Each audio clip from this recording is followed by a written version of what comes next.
Au sommaire de ce numéro de Toute une histoire, la crise des migrants qui secoue l'Europe et fait les gros titres tous les jours depuis des mois. Les drames en Méditerranée nous montrent que cette question de l'ouverture des frontières doit être posée. Des réponses sont à mettre en place. Dans ce contexte, la rédaction a décidé de donner la parole à ceux qui ont fui la misère ou la guerre pour rejoindre la France. On est parti avec mes deux sœurs et mes parents. Le voyage était extrêmement difficile et périlleux. On a risqué notre vie à plusieurs reprises. Je voyais qu'il y avait des manifestations pacifiques dans les rues et il y avait des gens qui tiraient sur nous. Nous sommes arrivés dans l'un des plus grands bidonvilles d'Europe. Nous avons passé là-bas 6 mois et c'était vraiment les 6 mois les plus horribles, je pense, de notre existence. On ne sait pas ce qui nous attend devant. Même demain, on ne sait pas ce qui nous attend. Et on vient, on s'implante dedans comme ça et on se bat à fond pour aller plus de l'avant.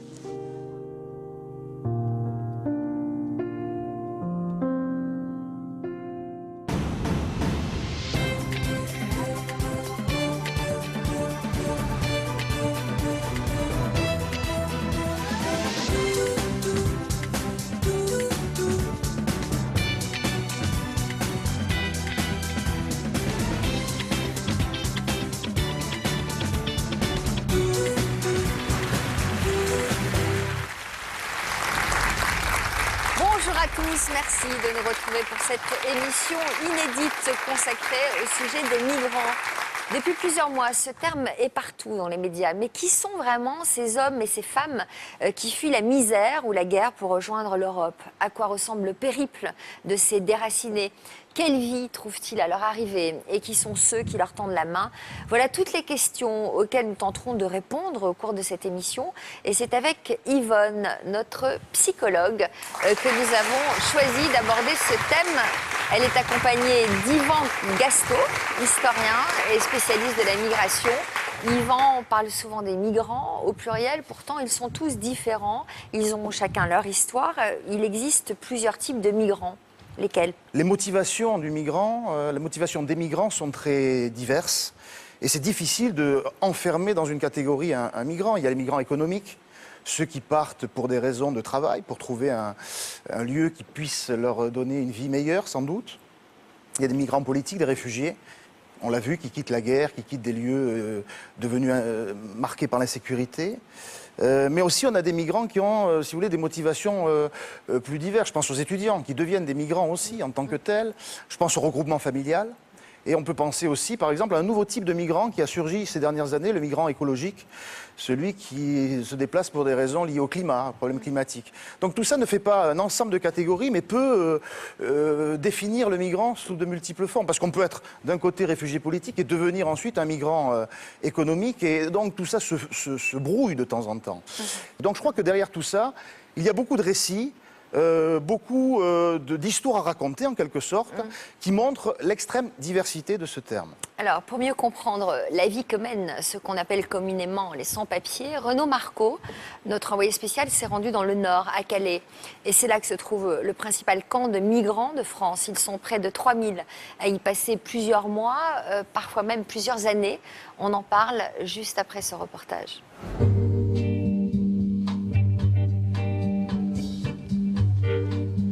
Si nous sommes à Calais aujourd'hui, c'est parce que cette ville abrite le plus grand camp de migrants en France, surnommé la jungle. Ici, il y a des Afghans, des Syriens, des Soudanais ou encore des Ivoiriens qui cohabitent ensemble. Certains viennent à peine d'arriver, d'autres sont là depuis des mois. Au total, ils sont plus de 3000 à vivre ici, nous en rencontrerons certains. Mais avant cela, nous rendons visite à Virginie. Elle y enseigne le français bénévolement.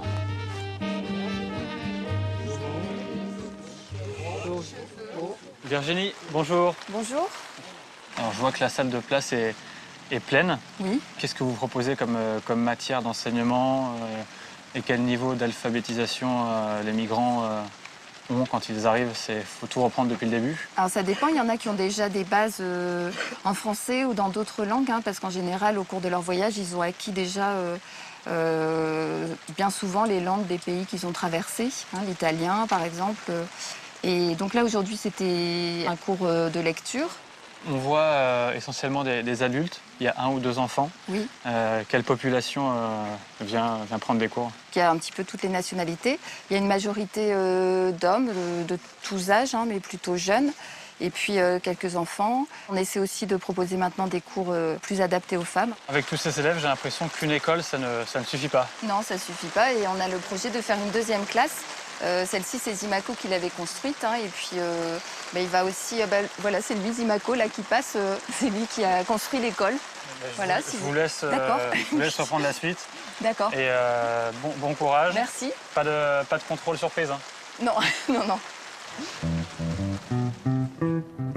On voit que ça fonctionne vraiment comme une école classique. Il y a un emploi du temps, il y a des matières.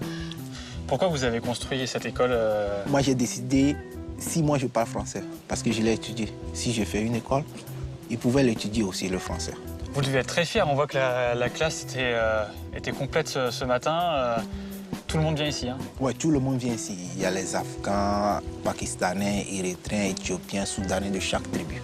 Quand je passe le matin, ils disent plus salam alaikum, ils disent bonjour, bonjour, ça va, comment ça va bien, ok, merci. D'autres, quand ils disent bonjour, Zimaco, il dit enchanté. Et donc, déjà, ils parlent un peu, et c'est bon, quoi. Ici, c'est le lieu de commerce. À gauche, il y a un restaurant, à droite, il y a un supermarché. Et devant aussi, la vache blanche, il y a un restaurant. How are you? Bonjour. Il y a un restaurant ici. Et pour même les Calaisiens viennent ici parfois pour manger aussi. Hein. Et parce qu'ils font de bons plats. C'est un magasin du coin. Et ils vendent des biscuits, du jus. Zimaco, on voit que c'est assez organisé. Ouais. Comment les marchands procèdent? Ils vont à Calais acheter des... Ouais, ils vont à Calais acheter les trucs, ils les ramènent avec des caddies. Et ils mettent 20 centimes, 30 centimes sur ça. Donc, par exemple, ils achètent un paquet de pâtes 50 centimes et ils leur vendent 70. Ils le vendent 70 ou 80, tout juste pour nous aider un peu de ne pas aller en ville à pied avant de chercher les trucs.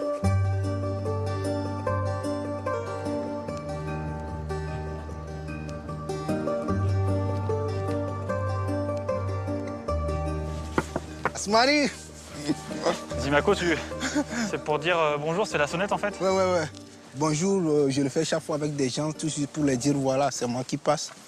Ici, il y a de nouvelles constructions, des bâchers du bois donnés par un groupe de secours catholique qui est venu de Paris, qui a tout ce que vous voyez comme ça, des nouvelles maisons construites comme ça, et c'est eux qui l'ont donné. Tout à l'heure, on a eu beaucoup de pluie. Est-ce que ces tentes sont imperméables? Ouais, ce sont des tentes solides pour le moment qui résistent contre la pluie, mais on ne sait pas si ils vont tenir contre l'hiver. Si pour l'instant c'est trop sec, est-ce qu'on peut aller chez vous, parler de votre parcours? Il n'y a pas de problème. Ouais, on y va. Merci.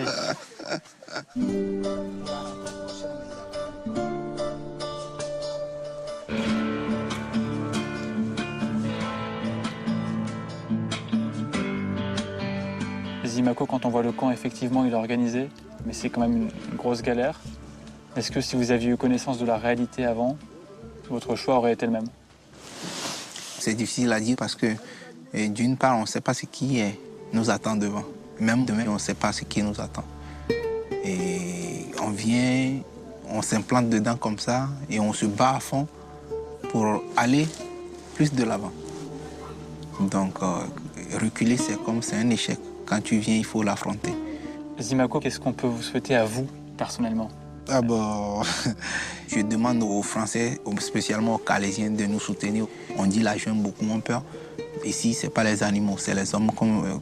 Et on a un père et une mère, nous aussi, comme eux. Venez dans la jungle, venez nous montrer comment on va vivre. Et on va vivre comme vous aussi. Zimaco, merci vraiment pour l'accueil. Merci à vous aussi. Et sincèrement, bon courage pour la suite. Merci beaucoup.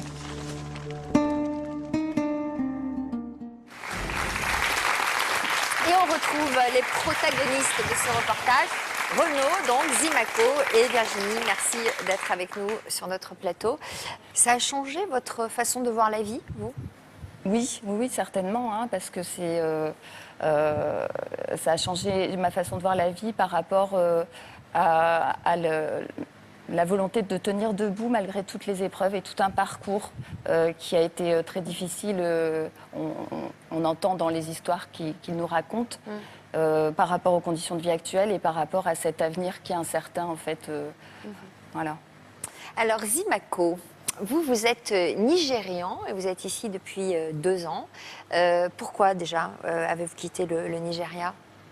Bon, j'ai quitté le Nigeria suite aux problèmes politiques. Ouais. Après, je suis allé me réfugier en Libye. Et du coup, là aussi, il y a la guerre. Bon, après, on est passé pour rentrer. Comment avez-vous fait pour venir jusqu'en Europe? Bon, du coup, quand ça a commencé la guerre en Libye, on ne pouvait plus retourner. Donc, on a décidé d'aller tous au port pour pouvoir rentrer, pour pouvoir fuir d'un coup, rentrer en Europe et trouver une vie meilleure. Et du coup, là, il y a eu des passeurs aussi, donc on a pu passer. Donc, vous êtes parti de là-bas pour arriver où? En Italie. En Italie. Bon, en plus, en Italie, comme j'avais pas personne, pas de soutien, je faisais de bénévolat, église par église, et voilà. Parce que vous êtes allé directement d'Italie à Calais? Non, j'allais de ville en ville. De ville en ville. Et ça m'a fallu beaucoup de temps. Zimako, c'est quelqu'un qui est très fédérateur dans cette jungle de Calais. Il porte énormément de projets, il a construit une école, mais il mène énormément d'actions avec Virginie dans la jungle de Calais. Qu'est-ce que vous faisiez, vous, au Nigeria? Je travaillais à l'hôtel Standard. Au Standard? Ouais, à l'hôtel. Parce que je parlais français, anglais et un peu espagnol en ce moment. Vous vous imaginez comment dans 10 ans? Et où? 10 ans je ne sais pas trop. Comme je l'ai dit dans le truc, je ne sais pas ce qui va arriver demain. Ouais. Par exemple, dans 2-3 semaines, je dois faire une conférence de presse pour changer le nom de la jungle. Et déjà, j'ai créé une école, il en faut une deuxième pour... Et alors, comment vous allez l'appeler, la jungle, alors? Ah, ça, c'est un secret pour le moment. C'est un secret? Qu'est-ce que vous diriez? Cette volonté de changer le nom de jungle, c'est parce que voilà, il dit que la jungle, c'est quelque chose qui est un terme qui est dégradant pour l'être humain. Parce que du coup, dans le projet après l'école, on devait faire une autre école, 2 autres classes de 70 places, femmes et enfants. En plus, il faut faire l'hôpital aussi. Une infirmerie. Il y a du boulot. Et vous avez une femme et des enfants? Non, je suis célibataire, moi. Et pourquoi vous vous retournez à qui vous le dites en vous retournant? À tous ceux qui sont venus ici. Ah, d'accord. Quoi, vous cherchez l'amour? Non, je ne sais pas. C'est que pour le moment, je me bats très fort pour arriver à faire un truc de jour en jour, mettre un pas de l'avant. Bon, en tout cas, moi, Zimako, je vous serre la main parce que vous avez l'air d'être Comment on dit déjà? Une belle personne, on dit. Hein. Allez, il est temps de découvrir le visage de nos autres invités. Et on va saluer Etam. Bonjour Etam. Bonjour. Alors vous êtes tout jeune, vous avez 19 ans, vous êtes d'origine syrienne et vous êtes arrivé ici en France avec votre mère et votre petit frère il y a seulement 3 ans. Votre papa est réfugié politique en France et vous avez tout fait pour pouvoir le rejoindre ici. À votre arrivée en France, vous ne parliez pas un mot de français. Comment avez-vous appris notre langue si vite finalement, en si peu de temps? Donc c'est par l'école parce que déjà j'étais au collège et puis au lycée Honoré de Balzac à Paris. J'étais dans une classe pour les non-francophones, ce qui m'a beaucoup aidé à apprendre le français. De plus que ça, le premier été 2012, le premier été pour moi en France, j'ai passé 2 mois chez une famille française à Château-Thébon à Nantes, la famille Janto et Janto, qui m'ont vraiment beaucoup aidé à progresser en français, puisque j'ai passé 2 mois... Une sorte de famille d'accueil qui vous hébergeait? Oui, une famille d'accueil, oui. D'accord. Grâce à une association? Non, c'était à travers un ami de mon père. D'accord. Et votre père faisait quoi en Syrie? Il était un professeur de mathématiques. D'accord, donc plutôt intellectuel. Oui. Ce qui explique peut-être que vous avez hérité de quelques gènes, puisque vous avez décroché votre bac S. Oui. S. Donc vous avez hérité des gènes des maths en tout cas. Avec mention bien. Oui. Combien de moyenne? 15,54. Donc à 46. À 46. De la mention très bien. Ouais. Malheureusement. Bon, bravo en tout cas. Ça fait dit. Magnifique. Je crois que quand vous êtes rentré pour annoncer la nouvelle à votre mère, vous faisiez une tête terrible parce que vous n'aviez pas eu la mention très bien. Donc elle a cru que vous aviez échoué. J'étais un petit peu déçu, oui. Ouais. Enfin, je m'attendais à la mention très bien, je voulais avoir la mention très bien. Et du coup, ma mère a réagi de la même façon. Elle n'était pas très contente. C'était important pour vous d'avoir ces résultats d'excellence? Bien sûr, parce que déjà... Pour prouver quoi? Pour vous prouver quoi? Déjà, c'était pour moi, pour mon futur, pour faire mes études supérieures. Et c'était, j'ai senti que c'était un devoir pour moi de pouvoir apprendre le français, de pouvoir réussir sur le plan intellectuel à l'école, dans mes études, puisque j'ai eu une chance de venir en France, de continuer mes études. Tandis que, il y a beaucoup de gens, j'ai beaucoup d'amis qui ont réussi, je pense, mieux que moi en France, mais qui n'ont pas la chance de le faire, puisqu'ils sont soit en Syrie, soit en Jordanie, soit au Liban, soit en Syrie, soit dans des pays à côté. Ils n'ont pas les moyens d'aller à l'école, ils ne peuvent pas aller à l'école. Anina, bonjour. Merci d'avoir accepté notre invitation. Alors, certains de nos téléspectateurs vous connaissent peut-être déjà, puisque vous aviez écrit un livre sur votre histoire en 2013. Vous avez quitté la Roumanie à l'âge de 7 ans avec toute votre famille. Est-ce que vous aussi, vous avez vécu chez une famille d'accueil? Non, nous, on n'a pas vécu dans une famille d'accueil puisqu'on était déjà en famille. Donc, on est parti avec mes 2 sœurs et mes parents. Mais nous sommes arrivés en Italie, donc à Rome, dans l'un des plus grands bidonvilles d'Europe, la porte d'entrée des migrants de l'Est en Europe.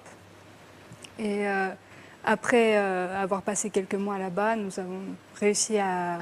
Il faut dire que le voyage a été long, entre la Roumanie et l'Italie, que vous pensiez arriver dans un pays merveilleux et que la déception était là. Il y a eu combien de jours de camion, je crois On peut compter à peu près 10 jours. Le voyage a été extrêmement difficile et périlleux. On a risqué notre vie à plusieurs reprises.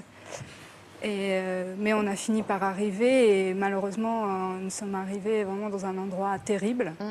Vous avez passé combien de temps? Nous avons passé là-bas 6 mois et c'était vraiment les 6 mois les plus horribles, je pense, de notre existence. Donc dans la boue, dans le froid, dans la avec misère des la rats. plus totale, effectivement, et dans des conditions inhumaines. Et abandonnés de tous, et là où on n'était même pas considérés comme des êtres humains. Et vous en êtes où aujourd'hui dans votre vie et dans vos études en particulier? Alors aujourd'hui, j'ai obtenu un Master 2 en droit privé à la Sorbonne l'année dernière. Et cette année, là, je prépare le CRFPA pour devenir avocat. Et l'année prochaine, Bravo.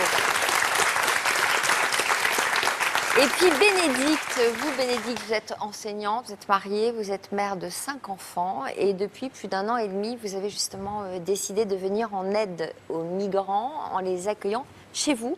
Oui. Comment est née cette idée? En fait, moi, j'ai toujours été sensible à ce sujet, mais je me sentais très impuissante. Parce que je ne voulais pas me mettre en danger, je voulais accueillir de manière légale. Et j'ai entendu parler d'une famille à Colombes, parce qu'on habite Colombes, qui accueillait comme ça des migrants avec le soutien d'une association, GRS. Et donc, c'est par là que je me suis dit, voilà une façon, j'ai envie de dire, sécurisante pour la famille, parce que je ne voulais pas la mettre en danger, et puis je ne voulais pas être seule, surtout, pour accueillir cette personne. Donc, alors, vos enfants ont quel âge? Alors, mes enfants ont entre 17, ils ont 17, 15, 12, 9 et 3. D'accord. Voilà. Alors, je crois que 3 d'entre eux sont dans le public, sont assez reconnaissables. Florian. On va peut-être leur demander de venir nous rejoindre d'ailleurs sur le plateau. Venez les enfants, là, venez nous voir, ils sont trop mignons. Venez nous voir, venez vous installer à côté de votre maman et vous allez vous présenter les uns après les autres. Bonjour mademoiselle, comment t'appelles-tu? Félicie. Félicie. Bonjour monsieur, ils sont trop beaux ces enfants. Comment tu t'appelles? Marin. Marin. Et toi? Florian. Donc tu es l'aîné? Oui. Donc tu as quel âge toi? J'ai 17 ans. 17 ans. J'imagine qu'une décision comme ça ne se prend pas seule, il faut demander l'avis de tous les membres de la famille. Tu étais d'accord toi? J'étais avec mon petit frère qui n'était pas forcément totalement d'accord. Pourquoi? Je pensais qu'au départ, ça allait être un poids pour la famille. Ça allait être quelque chose à traîner derrière le dos et que bah, du coup, j'étais pas trop pour. Mais du coup, on en Quand a tu pensais que vous étiez déjà suffisamment nombreux? bah, déjà, avec 5 enfants, c'est déjà beaucoup. Qu'est-ce qui t'a fait changer d'avis alors? Bah, déjà, on en a parlé avec une autre famille qui avait des enfants de mon âge et qui, eux, avaient accueilli déjà plusieurs réfugiés politiques. Et donc, on a parlé, on a discuté, ils nous ont dit que c'était plutôt bah, une expérience à vivre. Et en plus, on a regardé un reportage à la télévision et qui nous a montré comment ils vivaient. Et c'est là que j'ai compris l'horreur et leurs conditions de vie. Et c'est à ce moment-là que du coup, bah, j'ai changé d'avis. Et est-ce que tu dirais que ça t'apporte dans ta vie au quotidien et que ça te permet de voir les choses un peu différemment? Bah, totalement, que ça a totalement changé mon opinion. Je peux voir maintenant leurs conditions de vie et je pense que c'est une expérience à vivre dans la vie d'un homme. D'un homme, carrément. T'es en quelle classe, toi? Pourquoi tu rougis? Non. Parce que t'as dit un homme. T'es en quelle classe? Je suis en seconde. En seconde. T'es bon élève? Oui. Ouais, très bon élève. Doué en quelle matière? Bah, plutôt les maths. Ah bon, toi aussi. Bon. Et vous étiez d'accord? Oui, nous deux, on était les plus partants. Ah bon, pourquoi? Bah, on sait pas trop. On voulait aider les personnes, des migrants, puisque ils sont en difficulté. Enfin, on a de la place dans la maison, donc on se débrouille pour laisser une chambre ou de. Ouais. Bah, il veut le micro, ton frère, alors il a un truc à rajouter. Bah, comme on est 5 enfants, c'est un peu le bazar à la maison et moi j'adore ça. Ah bon? Donc, si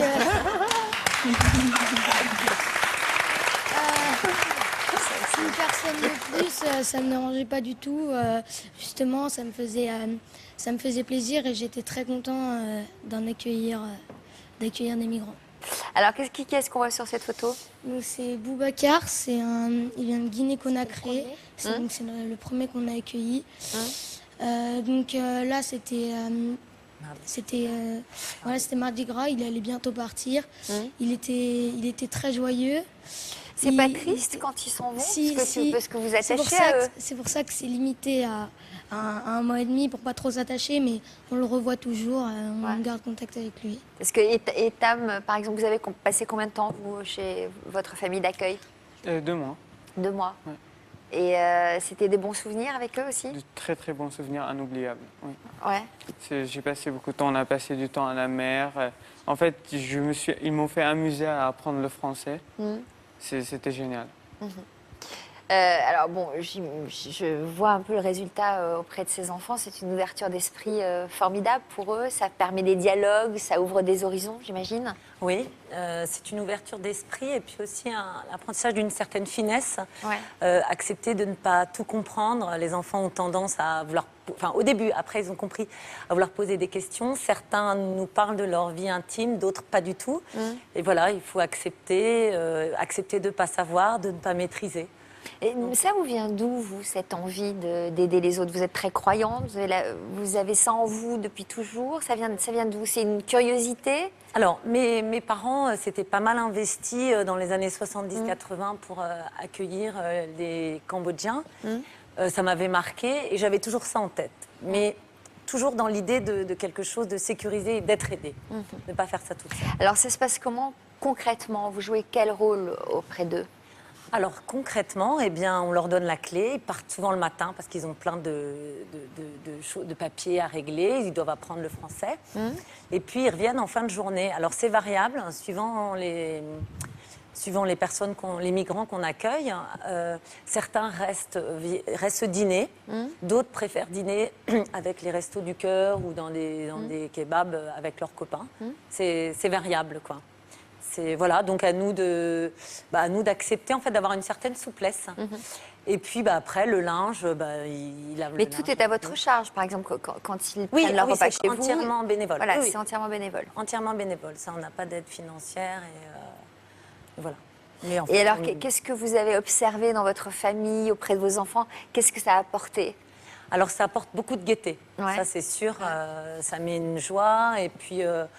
je pense que ça leur a, j'espère que ça leur donnera envie aussi de partir ailleurs, d'aller à la rencontre de l'autre en fait. C'est toujours des garçons que vous accueillez, des hommes? Alors pour l'instant oui, nous on n'a pas de préférence, mais pour l'instant c'est toujours des jeunes entre 25 et 35 ans. Toujours des adultes? Oui, 25-35, ouais. Pas de famille? Non, ah non, on pourrait pas là. Ouais. Non, on pourrait pas parce que voilà, on a 5 chambres, donc on peut pas faire plus quoi. Donc là, il y a quelqu'un qui habite avec vous en ce moment? Non, pour l'instant non, mais ça devrait reprendre en octobre, à peu près, fin septembre. D'accord. Et vous gardez des contacts avec eux après? Oui, par exemple, Boubacar qu'on a vu sur la photo là, avec la perruque, quand il a eu son statut de réfugié politique, il nous a tout de suite appelés et il est venu dîner à la maison et on a fait la fête. Enfin voilà, c'était. Et puis alors oui, ils reviennent déjeuner, surtout au début, puis petit à petit, ou dîner, et puis petit à petit ça s'estompe parce qu'ils font leur vie aussi, quoi. Alors Yvan, les migrants qui séjournent dans les familles d'accueil, est-ce qu'en général ils s'en sortent mieux que les autres?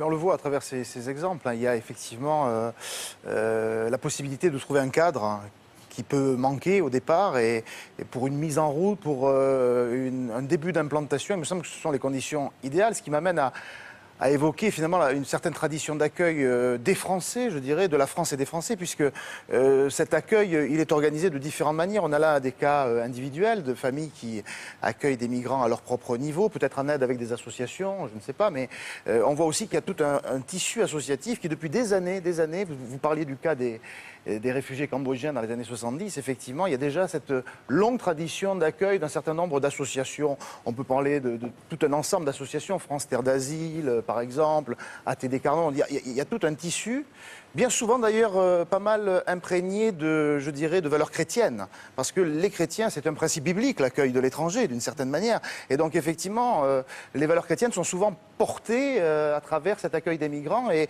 régulièrement, le monde chrétien en France, très imprégné dans le sens associatif, joue un rôle dans ce cadre-là.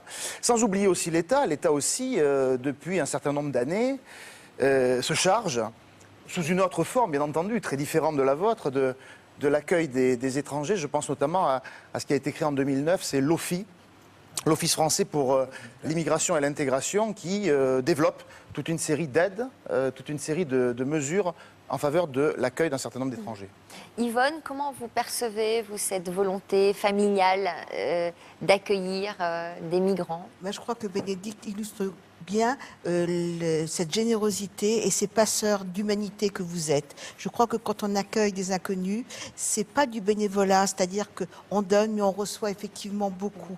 Et on reçoit quoi? On reçoit une diversité, une ouverture sur la culture, et on reçoit beaucoup d'authenticité par rapport à soi. On se sent heureux d'avoir été utile, mais pas seulement utile. On se sent aussi indispensable à faire transformer certaines valeurs. Vous parliez de valeurs tout à l'heure. Et quelles valeurs? C'est-à-dire d'un seul coup, vous regardez les exclus comme avec bienveillance, avec générosité et altruisme, mais surtout, vous mettez en lumière l'importance de la vulnérabilité, parce que de nos jours, on ne reçoit pas ce qui est différent. On met à distance ce qu'on ne veut pas voir. Les migrants, pour nous, pour la plupart d'entre nous, sont des êtres qui font peur, qui insécurisent. Or, vous n'avez pas peur parce que vous avez eu déjà cette culture. Mais vous mettez en lumière la notion de vulnérabilité, c'est-à-dire que être faible, pour certains, c'est aussi être une force. Et ça, je trouve extraordinaire. Parce que ceux qui ne reçoivent pas les migrants, ceux qui ne reçoivent pas ceux qui sont défavorisés, eh bien, ils sont dans une forme d'égocentrisme, certes, mais surtout, ils ne voient et ils ne sont attirés que par des personnes fortes et autoritaires. Et vous, vous êtes dans l'empathie et dans la découverte de l'autre. Et pour vos enfants, je crois que c'est assez exceptionnel ce que vous avez, Florian, mais bravo. C'est-à-dire que dans la vie d'un homme, eh ben, ça provoque quoi? Ça provoque une ouverture et c'est l'école de la tolérance. Et d'ailleurs, vous reproduisez... Vous nous disiez, Bénédicte, que vous reproduisez ce que vos parents vous ont montré finalement. Oui, un petit peu, oui. Donc j'imagine que vos enfants... Est-ce que vous, quand vous serez grands, les enfants, vous accueillerez des personnes chez vous? Oui, parce que autant aider si on a une petite place. Sinon, ils sont dans la rue et ils remercient beaucoup, surtout. Très bien. Bravo. À travers ce que vous nous disiez, quand même, Yvonne, ça veut dire que tout le monde ne serait pas capable d'avoir cette ouverture d'esprit et cette empathie. Non, parce que la différence fait peur. C'est-à-dire qu'on méprise bien souvent ceux qui ne nous ressemblent pas. Et les migrants, au fond, qu'est-ce qu'ils ont? Ils n'ont plus d'identité parce qu'on ne parle pas de Syriens, on ne parle pas de Nigériens, on parle des migrants. C'est comme si on leur avait coupé leurs racines et leur identité. Et donc, ils font peur, ils insécurisent. Et c'est cette insécurité qui fait que les personnes un petit peu autocentrées ne peuvent pas accepter cette différence. Mais je crois qu'on peut, dès lors qu'on accepte d'être un peu fragile et qu'on a une compassion vis-à-vis des êtres fragiles, on peut les accueillir. Mais effectivement, comme vous dites Bénédicte, et ça mérite d'être souligné, dans un cadre bien établi, pour justement ne pas être confronté à l'insécurité. Alors on espère que cette émission, en tout cas, ouvrira les esprits, bien sûr, de ceux qui nous regardent aujourd'hui. N'oubliez pas que vous pouvez réagir sur Twitter ou sur Facebook. À tout de suite. Comme nos invités, vous pouvez témoigner dans toute une histoire. Vous êtes un véritable cœur d'artichaut. Dès que vous rencontrez un homme ou une femme, vous tombez amoureux. Fleur bleue, vous avez toujours l'impression d'avoir trouvé l'homme ou la femme de votre vie. L'amour avec un grand A, vous ne vivez que pour ça. Vous vous lancez à corps perdu dans chacune de vos relations, quitte à souffrir par la suite. En amour, vous êtes déçu, car vous donnez tout sans rien recevoir en retour. S'il s'agit de votre histoire, contactez-nous au 0820 16 30 15 ou connectez-vous à notre site internet. Bientôt, au sommaire de toute une histoire, le combat de Gaëtan pour changer de sexe. Gaëtan, à 22 ans, vous êtes un homme épanoui, mais il y a quelques mois, vous étiez encore une femme aux yeux de la loi et vous portiez un autre prénom. Est-ce que vous pouvez nous dire quel prénom vous portiez à ce moment-là? Je suis désolé, mais je préfère pas le dire, parce qu'en fait, cette personne, pour moi, n'existe plus. Qui est sur cette photo, alors, que nous voyons? C'est un peu un masque que je portais. Il a ému toute la rédaction cet été et il a accepté de venir sur le plateau pour nous parler de cette nouvelle vie qui vient de commencer. Quand j'étais plus jeune, j'observais souvent mon père ou mon grand frère en fait se raser dans la salle de bain et du coup je rêvais secrètement de faire pareil en fait. À ses côtés, Bambi, icône de la transidentité, et Clara, devenue femme sur le tard après s'être efforcée de vivre comme Monsieur Tout-le-Monde. Vous vous êtes marié? Oui. Ça a duré combien de temps, ce premier mariage? 7 ans. C'est long. J'étais dans le déni. À une époque, je me suis senti homosexuel, mais je ne l'étais pas. Donc j'ai continué à vouloir faire comme tout le monde. On a décidé de choisir le prénom ensemble et c'est là qu'elle m'a appelé Gaëtan. C'était vraiment une renaissance.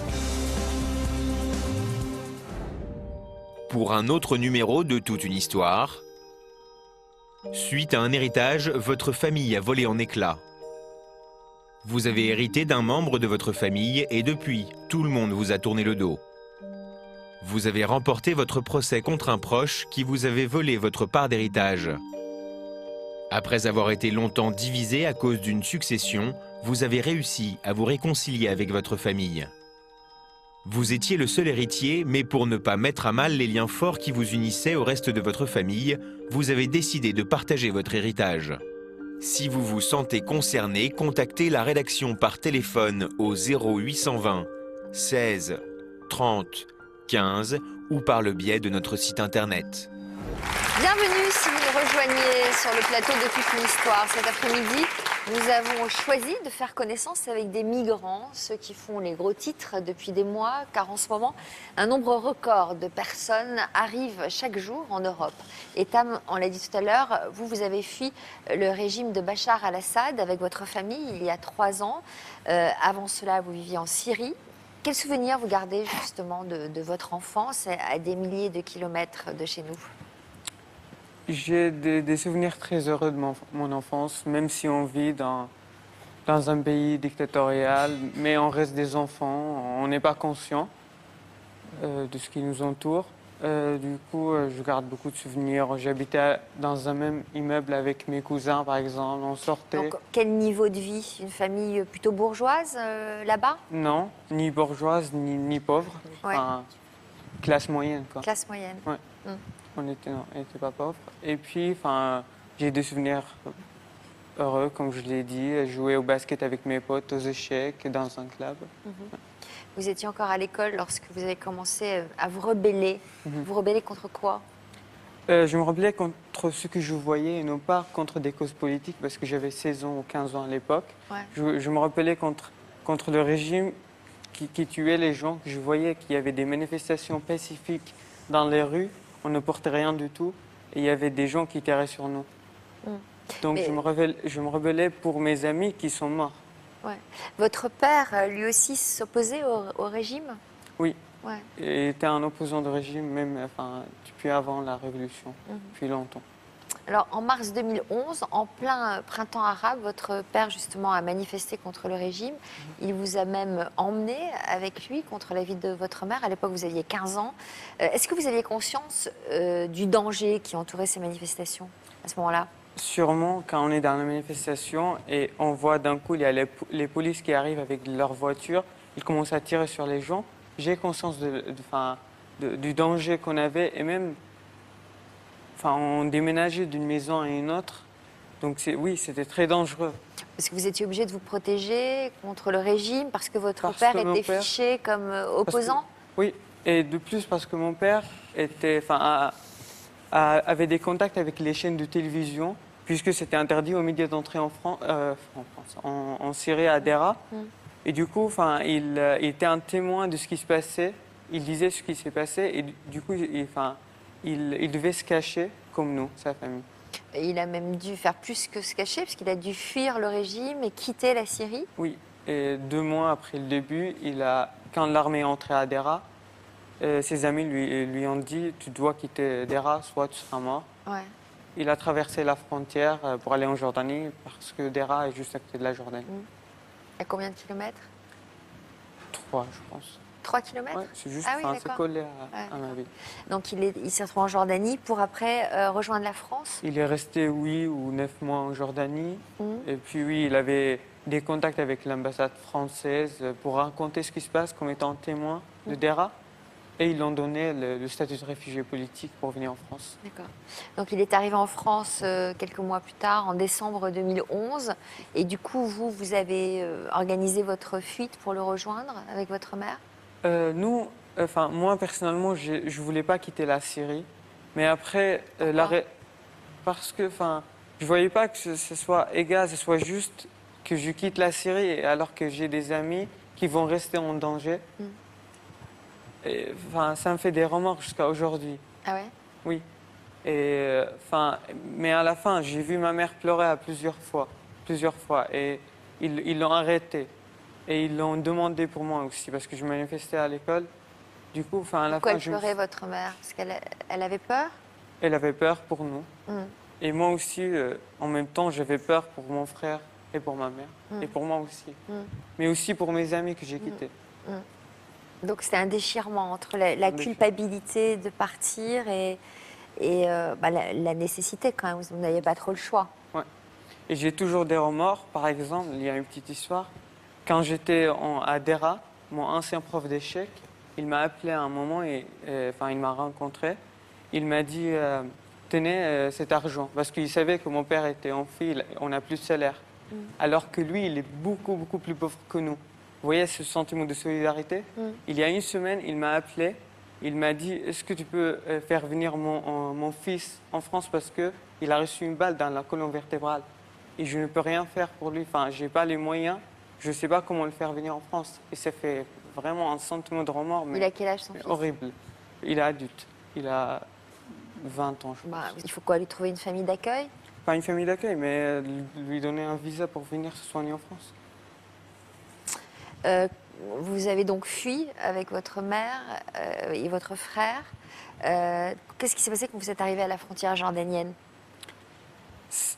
Il faisait nuit. On a attendu la nuit pour quitter la Syrie. On a marché à pied à peu près 15 à 30 minutes. Je me rappelle bien que mon frère me tenait la main, Il avait quel âge, votre frère? 11 ans à l'époque. Et quand on a traversé la frontière, il y avait l'armée jordanienne, des soldats jordaniens qui ont sauté devant nous. Et enfin, pour 3 secondes, j'ai pensé, comme mon petit frère, que c'était des soldats syriens. Ouais, vous ne saviez pas que c'était des soldats Voilà, parce jordaniens. qu'il faisait sombre. Et enfin, je me rappelle que mon frère m'a serré très fortement la main. Parce que si c'était des soldats syriens, enfin, on aurait été morts. Et après, quand ils ont vu 2 enfants avec leur mère et un jeune homme qui nous accompagnait, ils ont baissé les armes directement. Enfin, ils étaient très gentils avec nous. Et alors, donc, pareil, vous êtes entré en Jordanie. En Jordanie, on est resté 5 jours à peu près pour faire les papiers. Parce qu'on avait déjà le visa pour venir en France. Et puis, on est venu rejoindre mon père. Et là, les retrouvailles, ça faisait combien de temps que vous ne l'aviez pas vu? Plus qu'1 an. Parce que déjà, même quand on était à Dera, ils s'enfuyaient, donc je le voyais pas tout le temps. Et parfois, je savais même pas où il était. C'était super quand je l'ai trouvé. Aujourd'hui, vous vivez tous ensemble? Oui. Vous vivez où? Dans l'Essonne. Dans l'Essonne. Comment vous décririez votre vie aujourd'hui? Aujourd'hui, j'ai eu mon bac, je vais aller en classe préparatoire. Donc, je suis assez satisfait. Vous avez préparé quoi, une école d'ingénieur? Je ne sais pas encore. Enfin, j'ai encore 2 ans à faire et puis je verrai. Vous faites quoi? Maths P? Maths, ouais, maths sup. Maths sup. Et puis, soit ingénieur, soit recherche en mathématiques, je ne sais pas. T'es fier de vous, votre père? Oui. Enfin, c'est ce qu'il me dit. Qu'est-ce qu'ils font vos parents aujourd'hui? Comme ils ne parlent pas le français, du coup, ils ne peuvent pas travailler. Et ma mère, elle fait des formations, des cours pour apprendre le français, pour pouvoir travailler plus tard. Et votre père? Mon père, il est moins courageux avec la langue. Parce que même, il disait même quand il était petit, il n'était pas doué en anglais. Ouais. Et ça l'énerve qu'il y a beaucoup de lettres qu'on ne prononce pas, mais qu'on l'écrit. Quelle place occupe la Syrie, justement, aujourd'hui, dans votre cœur? La Syrie, pour moi, ce n'est pas la terre. Ce sont plutôt les gens que je connaissais en Syrie. C'est plutôt mon enfance. Ça me manque beaucoup et j'aimerais bien. J'ai l'impression que vous ne lâcherez jamais. Non. Les gens que vous aimez là-bas. Non. Et on sent à quel point, j'imagine, que vous ferez quelque chose de ce que vous a apporté la France, justement, pour eux. J'aimerais bien, si je pourrais faire quelque chose dans le futur, bien sûr, je vais le faire. Pour, je ne sais pas, construire la Syrie, si j'ai le pouvoir. J'imagine que c'est souvent comme ça, Yvonne. On porte cette culpabilité, peut-être aussi de s'être tiré de ces situations et d'avoir dangereuses. quitté ce qu'on aimait, d'avoir quitté ses amis, d'avoir dû couper avec ses racines, c'est-à-dire une partie de son identité, on la laisse là-bas, et donc ça se transmet, ça se concrétise comme une forme de culpabilité. Et alors pour repartir très vite, c'est assez rapide parce que vous avez été à un moment donné dans la survie. Et maintenant, vous êtes comme un combattant de l'oppression. On sent cette rage de réussir et cette rage qui prend un petit peu le chemin. Je me dois de réussir. Je me dois de réussir, pour moi certes, mais aussi pour mes parents, pour ceux qui m'ont accueilli et pour mes amis qui sont restés là-bas et éventuellement pour la Syrie. C'est-à-dire qu'il y a plusieurs combats que vous menez, comme si vous deviez être le porte-parole des valeurs de la liberté et vous luttez, vous êtes finalement un résistant contre l'oppression. C'est comme ça, on entend chez vous vraiment la notion de combat, de je me dois de réussir. Une maturité impressionnante. Impressionnante, aussi, hein. oui. Je me dois de réussir, je me dois de sauver. Une dimension de combattant, mais aussi de sauveur en même temps. Vous êtes d'accord? Oui. Est-ce que vous ressentez aussi, Anina, cette culpabilité vis-à-vis des gens que vous aimez et qui continuent, qui sont encore en Roumanie aujourd'hui? Oui, bien sûr que je la ressens vis-à-vis de ceux que je connais, que j'aime, mais aussi de beaucoup d'autres qui vivent cette situation sur le sol français en ce moment même. Et effectivement, on se dit qu'on se doit de réussir pour tous ceux qui n'ont pas la chance de le faire, et on se dit aussi qu'on se doit de se battre et de combattre pour qu'ils aient aussi la chance de pouvoir réussir. Pourquoi vos parents ont-ils fui la Roumanie? Alors mes parents... C'est assez étonnant parce que mon histoire et celle de Etam est assez proche finalement. Et ils avaient un travail, mon père était comptable. Et ma mère infirmière à l'hôpital public de Craiova, en Roumanie. Et puis, du jour au lendemain, ils ont perdu leur travail parce qu'on a découvert qu'ils étaient roms, parce qu'ils étaient obligés de cacher le fait qu'ils étaient roms, et nous aussi, d'ailleurs. Et à partir de ce moment, les conditions de vie sont devenues extrêmement difficiles pour nous. Et mon père a cherché, donc, comme beaucoup d'autres à l'époque, voilà, d'avoir une vie décente, une vie digne pour nous. Vous aviez quel âge, vous, à l'époque? 7 ans et demi.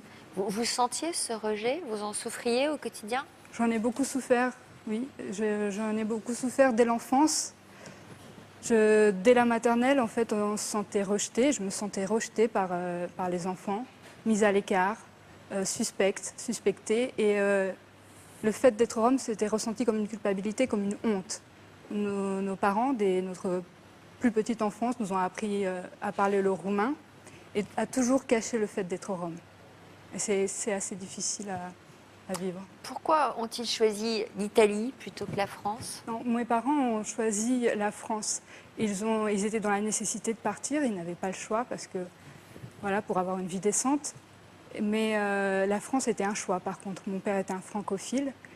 Et d'ailleurs, je le salue parce qu'il a des grandes difficultés de santé en ce moment. Et voilà, je pense très fort à lui. Il doit être fier de vous. Il est extrêmement fier, comme toute ma famille d'ailleurs. Et il aimait beaucoup la France, il aimait la littérature française, l'histoire française. Et il était un grand admirateur de ce pays des droits de l'homme et de cette philosophie-là. Et c'est pour ça qu'il voulait nous offrir une vie digne en France. Et pourquoi vous êtes allé en Italie alors? Malheureusement, l'Italie n'était pas un choix, c'était les passeurs qui nous ont finalement laissés là-bas. Comment êtes-vous parti? Dans quelles conditions? Alors, on est parti à plusieurs familles, on était 5-6 familles. La route était difficile, on devait se cacher et puis on a risqué notre vie plusieurs fois parce qu'on est passé par des zones de guerre en Macédoine, au Kosovo, où il y avait encore les ruines. On est passé sur un champ de mines, on a failli s'effondrer. Vous étiez combien dans le On véhicule? était très nombreux, je pense qu'on était plus de 20 personnes, largement. Mais on est parti avec beaucoup d'espoir et c'est le sentiment qu'on en a parce que quand on est enfant, surtout, c'est de ça qu'on se souvenait. Et on est parti, ça a été un déchirement parce qu'on a dû laisser notre famille, nos grands-parents, nos cousins, nos cousines là-bas. Donc ça a été très difficile, mais aussi on est parti avec cet espoir de trouver un pays merveilleux et on a été très déçus. Parce que vous avez passé 6 mois dans ce camp terrible en Italie. On a été laissés dans une décharge. Ça a été la surprise. On ne vous avait pas vendu ça, j'imagine, entre guillemets. Non, pas du tout. On partait avec une très belle image. On s'attendait à voir vraiment le pays d'Alice. Pour nous, en tout cas les enfants, pour mes parents aussi. Ils étaient très enthousiastes de partir et de pouvoir trouver une vie meilleure. Et on a été extrêmement déçus d'arriver dans cet endroit qui est terrible, conditions de vie terribles. En fait. Ça ressemblait à quoi, ce camp? Ça ressemble finalement à tout ce que montrent aujourd'hui les médias quand ils parlent des Roms à la télévision. C'est des bidonvilles. Celui-là était peut-être plus difficile à vivre parce qu'il était extrêmement grand et il y avait énormément de monde. Donc ça rend encore les choses un peu plus difficiles, forcément. Et pour nous, ça a été une grande désillusion. Donc pas d'eau courante, pas d'électricité. Pas d'eau courante, pas d'électricité, pas de ramassage des ordures, évidemment, ce qui provoque des grands problèmes d'hygiène. Donc on vit au milieu des déchets. On vit au milieu des déchets, rats. Évidemment. Et oui, c'est à défaut de le vouloir, parce que malgré tout ça, on essayait de s'organiser et on essayait de garder les choses au mieux. En tout cas, mes parents ont toujours fait ça et tous ceux qui étaient là essayaient d'améliorer les conditions de vie au mieux. Et pourtant, vous gardez des images terribles qui vous ont marqué, que vous portez en vous, notamment celle de votre mère en train d'essayer de trouver des ressources. Oui, malheureusement, comme je disais, on n'avait pas d'autre choix là-bas, c'était une survie. Et ces conditions nous ont été imposées comme ça. Et donc on était dans la clandestinité la plus totale. On n'avait évidemment pas le droit de travailler, pas le droit de s'inscrire à l'école. On était sous la menace d'une expulsion à tout moment. Et il fallait survivre. Et effectivement, il n'y avait pas d'autre choix que d'essayer de survivre et de faire la manche. Et c'est très humiliant. Ce n'est pas un choix. Et il faut très bien comprendre que c'est une nécessité. Et on en est humilié à jamais. Et, voilà, mais on n'avait pas d'autre choix. Et c'est ce qui se passe aussi avec beaucoup de personnes qu'on voit aujourd'hui dans la rue. Et là, j'imagine que devant cette image, vous vous êtes dit au fond de vous, je leur prouverai Oui, je m'en sortirai et je le ferai pour eux. Enfin, j'imagine que c'est une motivation incroyable, quoi. Évidemment, quand on voit autant de sacrifices, parce que c'était des sacrifices que mes parents ont fait. C'était aussi un déchirement pour eux de quitter leur pays et de souffrir tout ça, mais ils ont voulu le faire pour nous offrir à nous une vie meilleure, une chance de nous en sortir. Et oui, quand on voit tout ça, effectivement, on se dit qu'on se doit de réussir, qu'on se doit de les rendre fiers, de leur rendre l'appareil. Et ça encourage beaucoup, effectivement. C'est aussi leur réussite, c'est-à-dire votre réussite, c'est la leur. Oui. En vous voyant comme ça dans l'évolution, dans le fait d'être l'étendard un peu de votre pays, je crois qu'ils sont fiers que vous portez leurs projets et vous les avez concrétisés. Vous allez passer le barreau, vous allez vous diriger vers une spécialité particulière? Oui, alors j'aimerais travailler dans le domaine des droits de l'homme, évidemment, c'est ce qui m'intéresse. Je vais passer aussi l'année prochaine l'ENM, donc l'école pour entrer dans l'École nationale de la magistrature. Parce que j'aimerais beaucoup travailler dans le domaine de la justice. Évidemment, mon intention est assez transparente, rétablir la justice, rétablir l'égalité et la légalité pour tous. Et travailler peut-être dans la Cour européenne des droits de l'homme si j'en ai l'occasion. Mais en tout cas, je continuerai à me battre pour ça.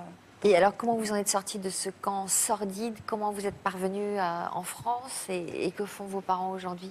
Alors, après 6 mois de survie, on a réussi à repartir en voiture de là-bas. Et finalement, on est arrivé en France. Et après quelques mois de galère, pour dire simplement les choses, on a eu la chance de rencontrer 2 personnes extraordinaires, donc Jacqueline et sa famille et Marie-Claude, que je remercie énormément. Donc des familles comme Bénédicte bien sûr, qui vous ont accueillis comme Bénédicte. Elle ne faisait pas partie d'une association, c'était vraiment une rencontre. Et c'est des personnes qui ont posé un regard humain sur nous, qui ont tendu une main. En fait, elles vous voyaient dans la rue, je crois. Oui, elles ont rencontré ma mère dans la rue et c'est comme ça que tout a commencé. Elles ont voulu la relever et c'est très important aussi, et c'est ce qu'on disait tout à l'heure dans l'émission, c'est un regard humain sur des personnes injustement mises à terre et qu'on souhaite relever, à qui on souhaite donner une dignité. Et c'est extrêmement généreux. Et c'est grâce à elles qu'on a pu effectivement s'en sortir et avoir une vie digne et décente. Ils font quoi, vos parents, alors, aujourd'hui? Aujourd'hui, comme je disais, malheureusement, mon père est très malade. Donc, il est dans l'impossibilité de travailler. Et ma mère, elle travaille. Ses qualifications n'ont pas été reconnues. Et donc, elle fait des travaux, ce qu'elle peut, agent d'entretien. Voilà. Un mot sur les passeurs. Il y a un véritable marché, un marché terrible. Oui, les passeurs reflètent la question de l'immigration clandestine. Les voies qui permettent aux migrants d'arriver vers l'Europe sont des voies souvent qui sont complexes, compliquées. On a vu des parcours, on parlait d'Odyssée. Il est vrai que, on passe souvent, le mot a été employé par l'Italie.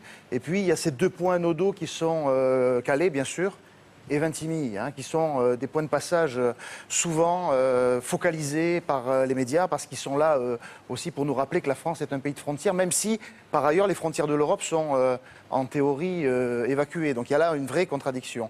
Et les passeurs existent parce qu'il y a des frontières, et la réalité du passage fait que les migrants, souvent démunis, n'ont pas d'autre recours que d'utiliser ces services de gens qui sont bien entendu souvent marqués par la poids du gain, par la volonté d'escroquer sans foi ni loi. Mais de notre côté aussi, le passeur est un point de focalisation un peu commode pour les politiques d'immigration qui, en Europe, ne s'attachent qu'à eux pour finalement ne pas évoquer les vrais problèmes. Donc je pense que, effectivement, critiquer les passeurs, c'est une réalité, mais en même temps, il ne faut pas se limiter à ça, parce qu'évidemment, tant qu'il y aura des frontières, il y aura des passeurs, malheureusement, parce que l'histoire nous montre que ces passeurs ont toujours existé. Au XIXe siècle, les passeurs faisaient traverser des migrants à travers les Alpes. Et puis bien souvent, les passeurs sont synonymes aussi, enfin la question du passage clandestin est aussi synonyme de drame tragique. On a souvent vu des gens mourir, à Calais ça a été le cas, en voulant traverser le tunnel, l'Eurotunnel par exemple, des victimes, mais aussi du côté de Vintimille, il y a ce qu'on appelle le pas de la mort, ce lieu accidenté où les gens parfois viennent s'échouer parce qu'ils ont été abandonnés par les passeurs et puis ils sont livrés à eux-mêmes et ils n'ont pas la route qui est la bonne, et donc du coup ils se retrouvent isolés, abandonnés. Donc je dirais, voilà, la problématique des patients, on a beaucoup parlé aujourd'hui, on en parle beaucoup en ce moment, elle est vraiment une problématique essentielle qui finalement pose la question des frontières et de la migration qu'on aborde à 2 niveaux, la migration officielle et puis à d'autres moments la migration dite illégale ou clandestine que finalement chacun emprunte d'une manière ou d'une autre pour rejoindre l'Europe. Mais il y a d'autres solutions? Il n'y a pas d'autre solution. Je crois que, bon, la solution, c'est un débat, ouvrir les frontières, mais jusqu'à où? C'est une vraie problématique. Il faut la poser. Il faut aujourd'hui regarder les choses en face. Je crois les drames en Méditerranée nous montrent que cette question de l'ouverture des frontières doit être posée. Des questions, des réponses sont à mettre en place. Et en même temps, on se rend compte aussi que derrière cette question des frontières, il y a la vie, il y a le mouvement humain qui est un élément central. Et on a vu à travers les différents propos des uns et des autres le fait qu'on ne part jamais pour un but bien précis. On est dans la vie et la vie, c'est souvent fait d'incertitudes, de projets, voilà, comme Zimaco par exemple. Qu'est-ce que vous avez vendu, Zimaco, le passeur qui vous a fait venir en France? Il vous a parlé comment de la France? Non, c'était la Libye, je pense, pas la France. Eh bien, du coup, quand ça a éclaté la guerre en Libye, on ne pouvait plus retourner parce qu'ils tuaient les Noirs, ils disaient que les Noirs, déjà, ils sont avec le gouvernement libyen.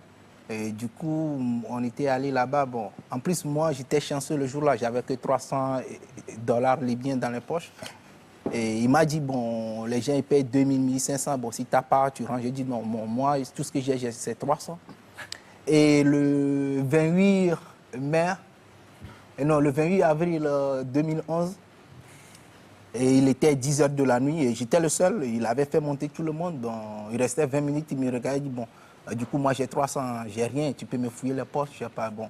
Quand il n'y a plus personne, il dit, bon, amène et tu montes. Vous êtes passé en voiture ou... Non. Et j'ai fait le truc à la marée. Comment?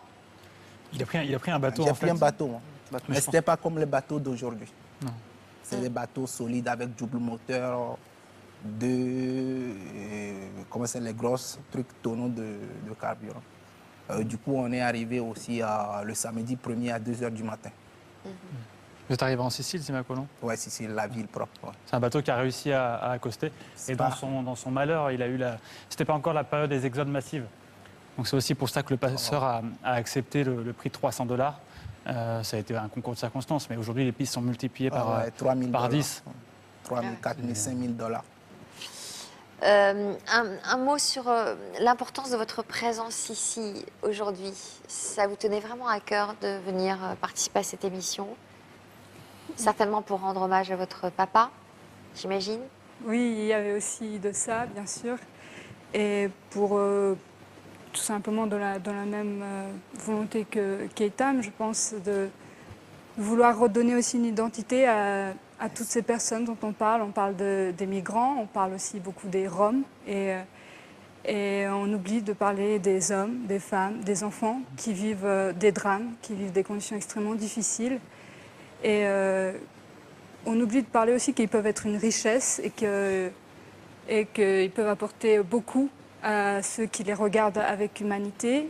Parce que ces enfants qui sont là et qui se voient, je trouve, injustement privés d'une chance d'avoir le même parcours que moi j'ai eu. On va terminer sur une réflexion d'Eitam. C'est cette histoire de radicalisation qui crée les terroristes. Aujourd'hui, à cause des dictateurs, les terroristes sont créés. Et si on ne réagit pas, si les pays du Nord ne vont pas réagir, eh ben ça va aller de pire en pire. Et la Syrie nous montre cela. Depuis 4 ans, il n'y avait pas d'État islamique, ce n'était pas une guerre civile, c'était plutôt des manifestations pacifiques dans le domaine du printemps arabe. Et avec le temps, quand on ne réagit pas, il y a des terroristes qui se créent à cause des dictateurs. Ce qui ne va pas se réduire dans le Moyen-Orient, mais va se transmettre aussi dans le pays du Nord. Donc, je pense qu'on est tous liés. Et il faut que les pays du Nord réagissent et interviennent pour arrêter de tuer les gens. Merci à tous. Merci à tous pour vos témoignages. J'espère que cette émission nous aura tous aidés à mieux comprendre le parcours difficile de ces hommes et de ces femmes, ainsi que de ces enfants qui nourrissent l'espoir d'une vie meilleure. Merci à tous. N'oubliez pas notre rubrique hebdomadaire dans votre version féminin. On se retrouve tout de suite pour un nouveau numéro de l'Histoire continue. À tout de suite. Merci. Bravo pour ces résultats. Merci beaucoup. Merci. Merci à vous d'être là. Merci. Bravo. Merci beaucoup d'être venu. Au menu de l'histoire continue cet après-midi, nous allons poursuivre la conversation avec Sarah, Noéline et Anaïs. À un peu plus d'1 an d'écart, elles étaient toutes les trois venues nous dire à quel point la communication entre les parents et leurs enfants pouvait se compliquer face aux événements de la vie. Mon conjoint et moi, on s'est trouvés en conflit. Je souhaite mettre une distance géographique juste en semaine, mais c'est à double tranchant.